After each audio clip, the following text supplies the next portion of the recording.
Morning, everyone. So just as a quick wrap up to the redox chapter, I just want to highlight for you some of the major things that we learned in this chapter. We've been learning electrochemical cells. Remember, electrochemical cells are the umbrella term here. We first started off looking at what's referred to as a voltaic cell, or a galvanic cell, or a Daniell cell here. A voltaic cell essentially is we run a spontaneous chemical reaction to produce electricity. Because it is spontaneous, we knew we needed to use two containers for that. We have sort of an electrode on the one side, an electrode on the other side here, and the electrons are going to flow. If I know what the anode is, let's just say this is A, and then we have A plus ions, and then we have B, and then B plus ions like this. Usually this is going to be a common cell notation. I'm going to have sort of A, that's a solid. I'm going to use a solid line that tells me there's a phase change. So A is a solid, it's in solution with A plus. There is going to be a salt bridge in between, so that's going to be sort of a double line like this. And then we have B plus, and then we have just B. And again, if I know what it is, I would typically put anode on this side, and then we put cathode on this side here. Okay. If I don't know, right, I need to just check the table, start from the top left and go down, start from the bottom right and go up, all that thing. For argument's sake here, let's say this one here is the anode. So this is going to be the site of oxidation. It's the location where things lose electrons. On the other side here is the site of reduction. Electrons will always flow. Doesn't matter which cell we're talking about. Electrons flow from anode to cathode. Right. And they only flow through the wire. Electrons never jump off in solution. So A actually drops off its electrons and actually add to the solution particles here. The electrons then arrive on the other side. Anytime electrons flowing in one direction, that's where I can actually taper off the current. That's where I can sample the voltage. I do need what's called a salt bridge to maintain electrical neutrality. Basically, it contains ions. Again, we can just use some generalizations here. Anions generally flow towards the anode side. Anything that's a cation generally flows towards the cathode side. And that's true for both voltaic cells and electrolytic cells. Okay. Just before we get to reviewing electrolytic cells as well, there is one small little extension we can play on this voltaic cell here. And just let me sort of imply here, let's imagine we have these two equations that we're looking at. Copper plus 2 and 2 electrons becomes copper solid, or compare it against silver plus and 2 electrons becomes silver. Okay, sorry, 1 electron becomes silver. What I want to show here is because the number of electrons that are needed for each of these reduction reactions here, because they're different, we can actually conclude based on this equation here, we can actually form twice as much silver solid forms compared to Cu, since only 1 electron is needed to reduce silver plus to silver, whereas you see 2 electrons is needed for copper ions to copper. This actually gives us another way of framing the question. I'm just going to word it here. To actually figure out how much of one metal actually plates out, what we're going to actually try to do is we're actually going to try to calculate the charge. So charge is going to be Q, and we're going to start off. Charge is basically a product between the current.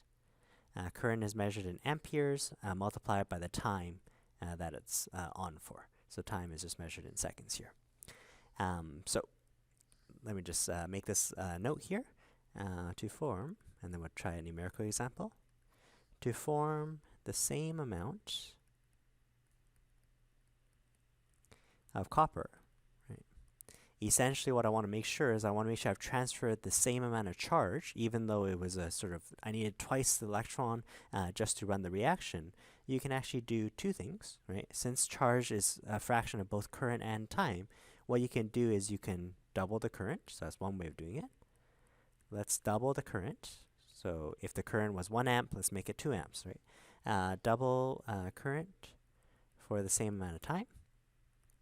Or if in many of these reactions we can't actually control the current, what we can do is we can actually control the time. We can actually double the time with the same current. So leave it running for longer, and then we eventually make up this charge difference of 2. Okay, so let me just show you how this question can be worded. What I can actually ask you to calculate what mass of copper is produced in these situations here when 1.50 amperes, that's a unit for current, that's actually a really high current. When 1.5 amps is run for 3.25 hours, and I'm going to give you, this is referred to, I'll see it in a second here. 1 mole of electrons actually carries 96500 coulombs, and that's actually where we get Faraday's constant from. Okay, so again, how do you answer this question here? You just try to calculate charge with whatever information that you have. Current is already in amperes, perfect. Unfortunately, the time is not in the correct SI units yet, so let's just convert here. 3.25 hours, 3.25 times 60, so that's going to give you minutes, times 60 again. This gives you the number of seconds here, so this is 11700 seconds. Okay, so we're going to start off and we're going to say, okay, how much charge have you actually transferred by delivering 1.50 amps? And amp is actually 1 coulomb per second. So it has that seconds here, so it has to multiply by seconds.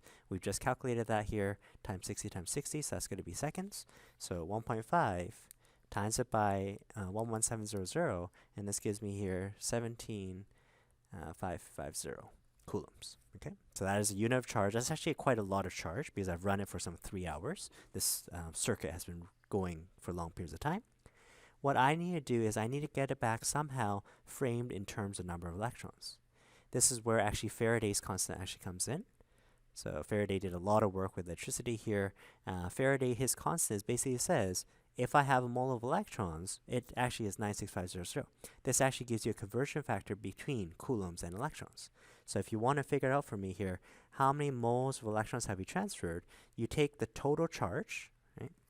That's how many coulombs, and then use Faraday's constant, 96500 coulombs. That's an elementary charge times Avogadro's number.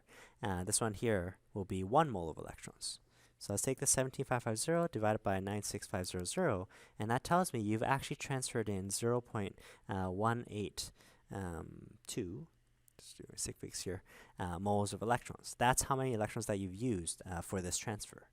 And lastly, what you're going to do is you're going to try to find the mass. So question mark, how many grams of copper did you end up generating?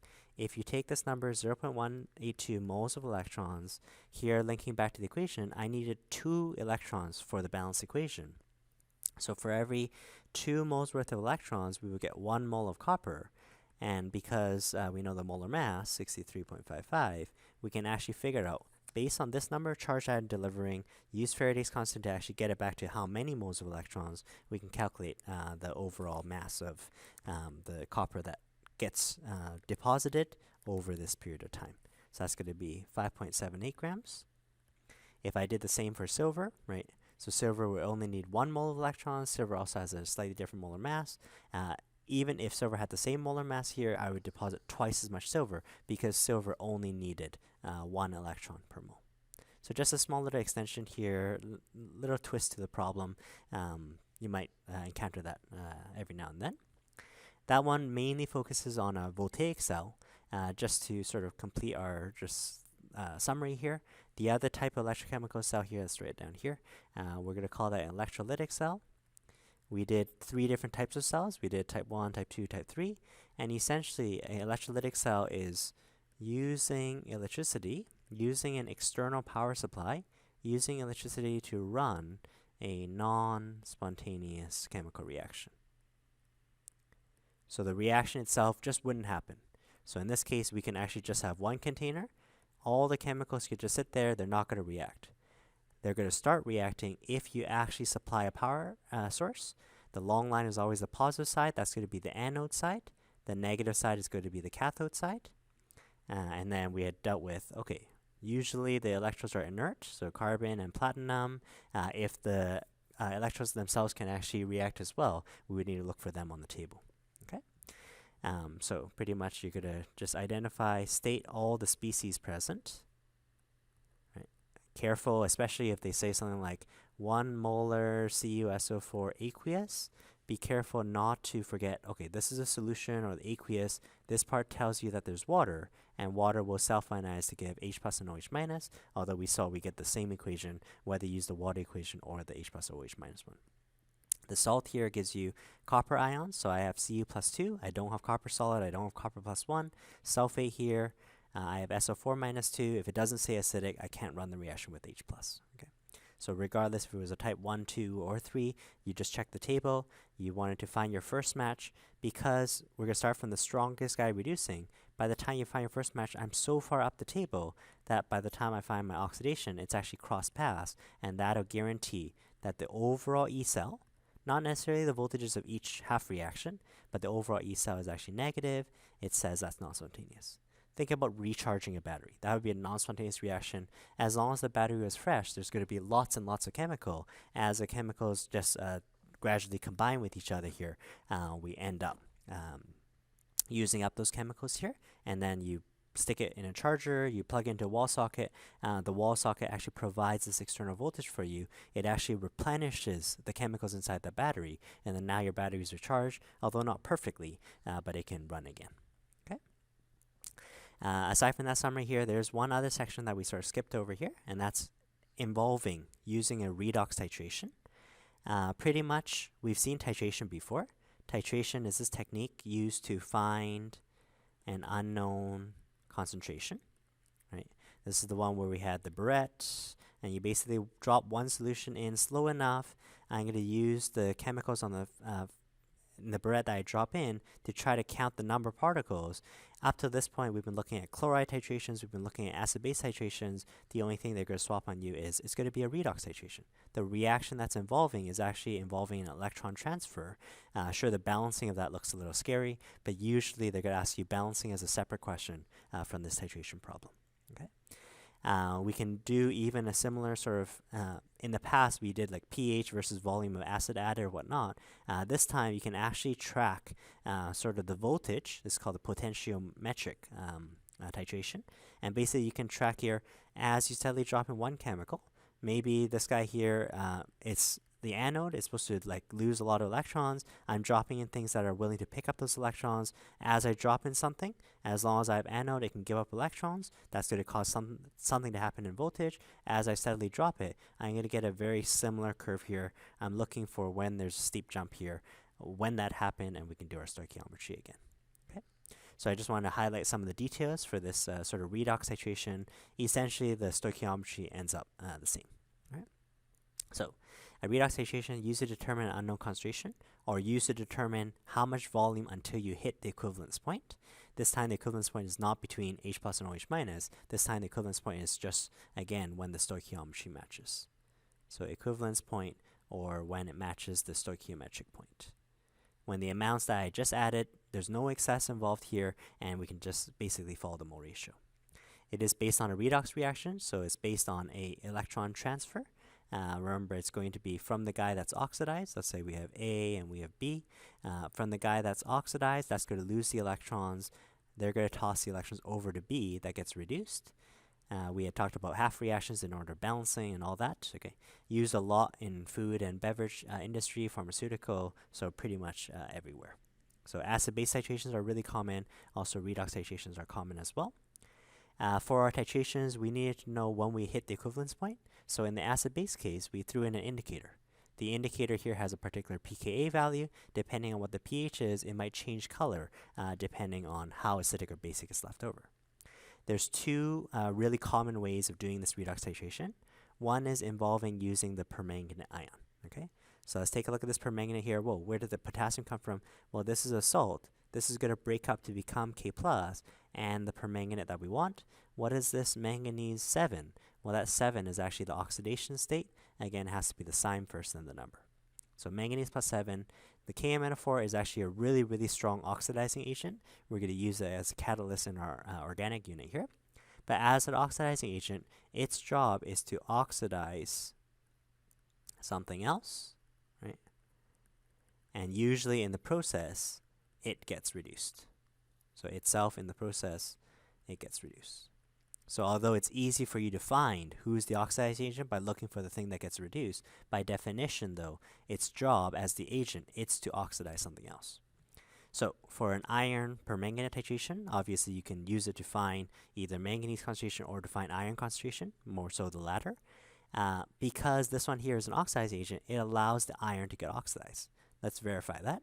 Iron goes from a +2 charge to a +3 charge. Whenever oxidation number goes up, that is an oxidation, I would have had to have lost electrons. Were it not for permanganate, the iron wouldn't get oxidized. Remember, I'm always focusing just on the reactant side. I'm not really worried about the products. The products just so happen to be what's left over after the electrons have been transferred. So it uses KMnO4 here in acidic solution. When you actually match it up on the table, it does need this H+ present. So if it's not acidic, the reaction wouldn't work. It oxidizes iron +2 to iron 3. During the reaction, the permanganate actually gets dropped to the manganese 2. What's really nice about this compound here is permanganate has a transition metal ion color. You should be able to identify why transition metals are actually colored in solution, but this actually shows a really deep purple. In fact, it's so deep a purple that you can't actually see through. It actually forms an interesting meniscus actually going up like this. So if you're looking from the side, it's impossible for you to actually identify the bottom of the meniscus. The rest of it is actually purple in color here.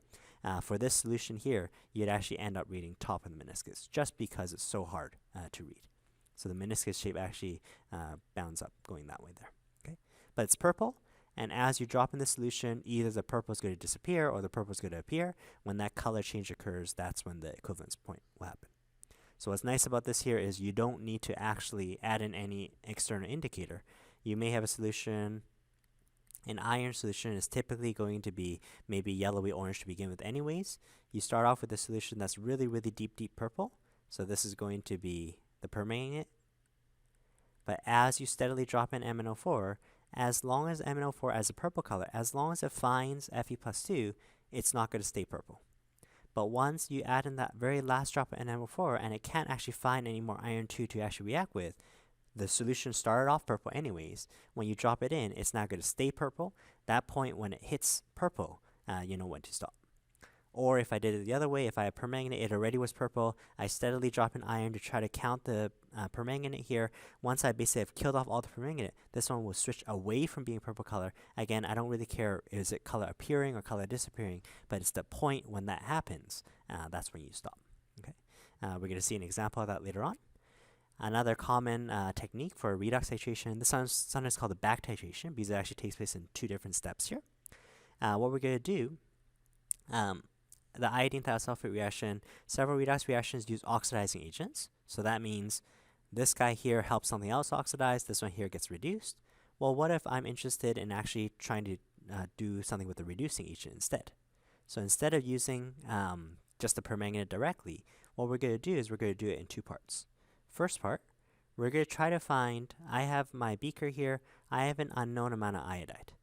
I'm going to toss in an excess of some oxidizing agent. It could very well be the KMnO4, it doesn't have to be. I have a whole bunch of other oxidizing agents as well. But what I'm going to do is I'm going to throw in an excess. Basically what I want to do is I want to make sure if there was I- there, I throw in an oxidizing agent. Usually we just go like an arrow and then go +O for an oxidizing agent.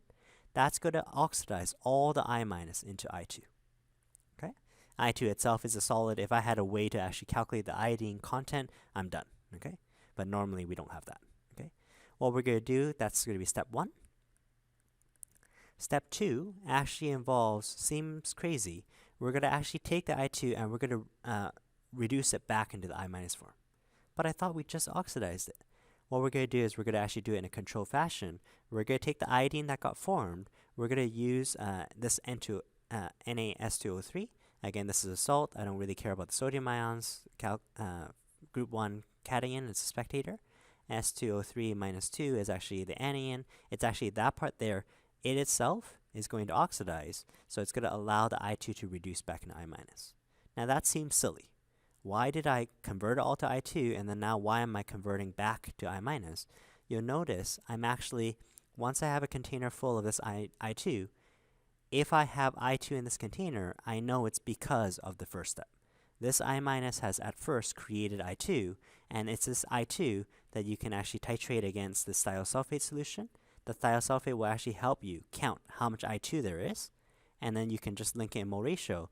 The S2O3 thiosulfate is in a 2-to-1 ratio with I2, and the I2 was also in a 2-to-1 ratio to get to iodide. I can do the mole ratio twice to get back to iodide. So that's why it's called the back titration. I did it once, right? Just throw in an excess, make sure all of the iodide there has been converted, and then my counting step is actually going to be counting against thiosulfate. Normally what's going to happen here is we're going to use starch as an indicator. Turns out iodine already, it is a fairly deep color anyways, but in the presence of starch, a starch iodine complex actually shows up as a deep blue color. So what would happen here is we did our step 1, I converted all the iodide, I minus, over to I2. I'm going to add starch here, it's going to suddenly become really, really deep blue. As long as there's still I2 present here, you can keep adding thiosulfate. The thiosulfate S2O3 is going to steadily kill off the I2. The starch is just going to remain as an indicator. It's actually not going to find any I2 complex. Once all the I2 is gone, the blue is going to disappear, and that's when I know when to stop. When the blue disappears, we're at equivalence point. That's when you want to do your stoichiometry. Okay. We're going to actually utilize that in something called the Winkler method. This way here is actually used to calculate the dissolved oxygen content in a water sample. Just a little bit of background here. Let's see if you can mix and match it with some of these details in this second method. The dissolved oxygen content of water is one of the most important indicators of the quality, right? So oxygen is important for all aquatic creatures. We're going to talk about something called the biological oxygen demand. So this one here is a measuring tool for how polluted your sample is. This one tells you this is the amount of oxygen that you need for all the organic matter inside that sample to decompose over a specified time period. That specified time period is usually 5 days, just as their standard. Okay. If I have a high BOD, that means there's so much organic waste. That means it's a really polluted sample here. You need a lot of oxygen to start breaking down some of that excess. It means there's less dissolved oxygen, and therefore we're going to need more oxygen to decompose it. What the Winkler method does is a slight sort of iteration of this iodine thiosulfate reaction. Similarly, what's going to happen? In step 2 and step 3, we're going to take iodide, and we're going to convert it all into iodine. But the question here is, well, who's going to oxidize this iodide? We're actually going to focus on this chemical here, manganese 4 oxide. This manganese 4 oxide is actually what's actually reacting with the dissolved oxygen in the first step. So imagine starting with a sample. You want to know how much dissolved O2 is in this beaker. What we're going to do is we're going to toss in an excess of manganese, excess of hydroxide. That's going to guarantee that all the oxygen upon this basic reaction, it's converted into MnO2. So that's going to have created a bunch of MnO2. Then what you do is you're going to add in a bunch of iodide, again in excess, so that you want to make sure that all the MnO2 that was created in step number 1, all the MnO2 in the presence of iodide, MnO2 has reacted all the iodide into I2. So what could happen here? I have MnO2. That's a good counting number of my dissolved oxygen. That's what I'm sort of keeping my eye on. I'm going to throw in an excess of iodide. Okay.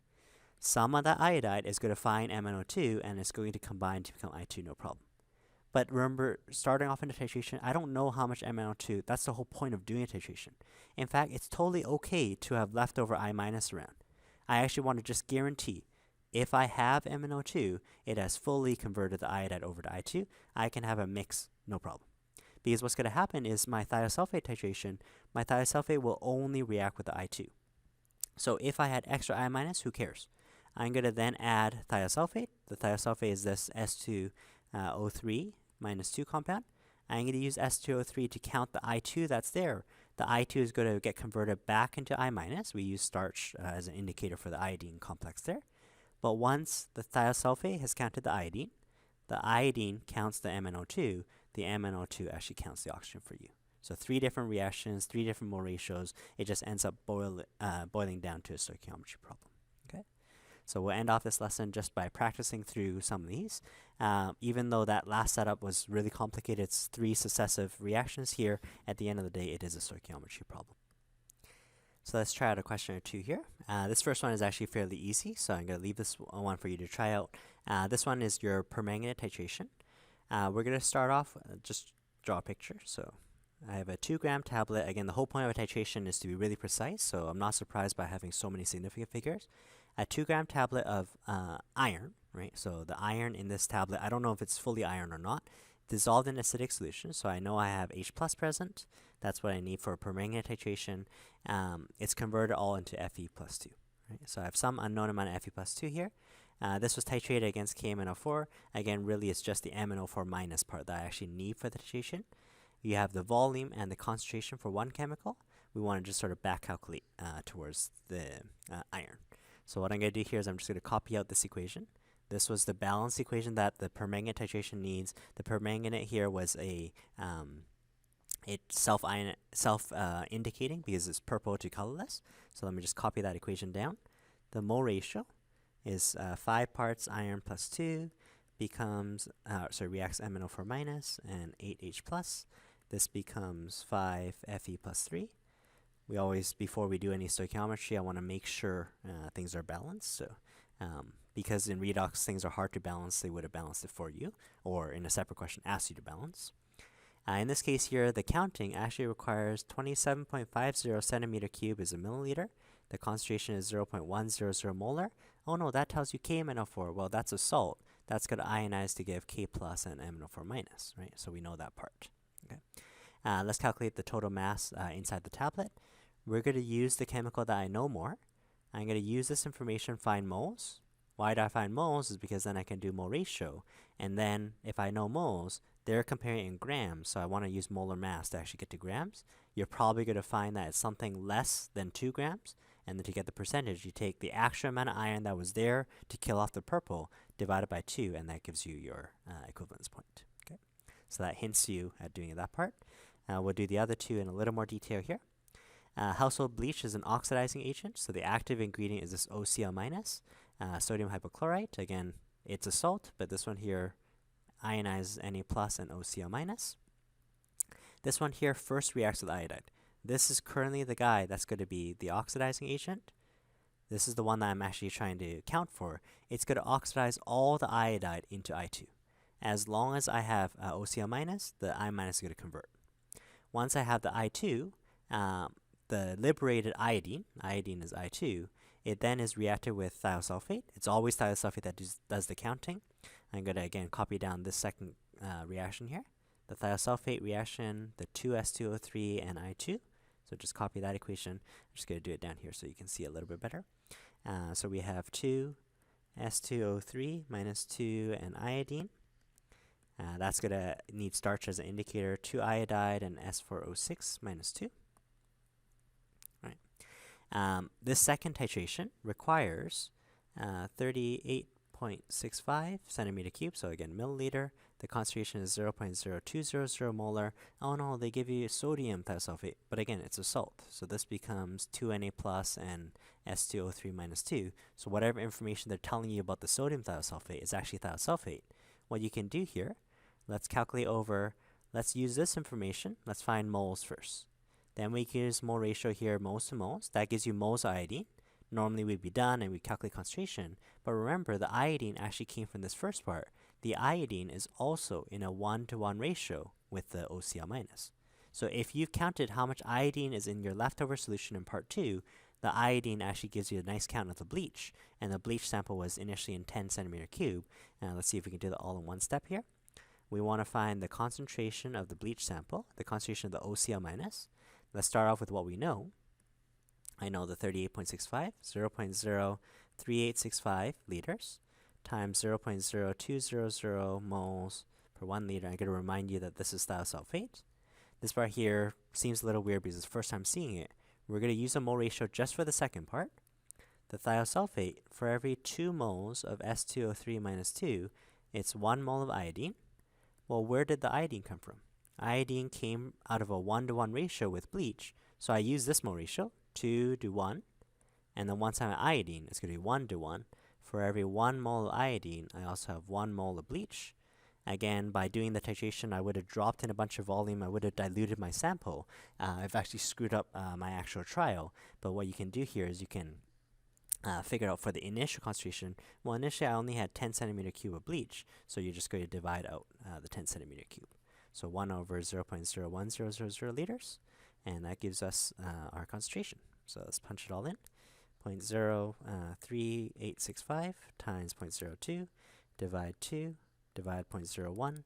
This gives me here the concentration. Unfortunately, this one was 3 sig figs, so we're left with 3, so 0.0387 concentration molar. Okay? So at the end of the day, it boils down to a stoichiometry problem. This part here was sort of step 2. That was your reaction number 2, and I just linked it directly to step 1, the mole ratio. Okay. I want to finish off with this last one because this is a nice example of a biological oxygen demand here.